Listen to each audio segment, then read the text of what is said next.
அன்பானவர்களே, இந்த நாள் உங்கள் அனைவருக்கும் இனிய நாளாக அமையட்டும். புனித வாரத்தின் இன்றைய நற்செய்தியிலே ஆண்டவர் இயேசுவை காட்டிக் கொடுப்பதற்காக யூதாசு இஸ்காரியோத்து தலைமை குருவிடமிருந்து 30 வெள்ளிக்காசுகளை பெற்றுக்கொண்டு ஆண்டவர் இயேசு தன்னுடைய சீடர்களோடு ராவுணவை உண்ணுகிற பொழுது அவரை காட்டிக் கொடுக்கின்றார்.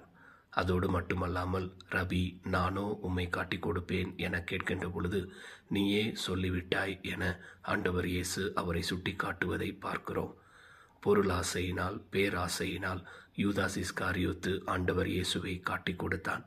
அந்த பொருளாசை, பேராசையினால் அவனுடைய அழிவு வேறு விதமாக இருப்பதை நாம் பார்க்கிறோம். நாமும் இந்த தவ காலத்திலே பொருளாசைக்கும் வேறு எந்த விதமான ஆசைக்கும் பேராசைக்கும் இடம் கொடாமல் தொடர்ந்து நாம் கடவுளை நம்புவோம். அவர் மீது இருக்கக்கூடிய அந்த அன்பிலே வாழ முயல்வோம். அவருடைய அருளையும் ஆசிரையும் பெற்றுக்கொள்ளுவோம். ஆமேன்.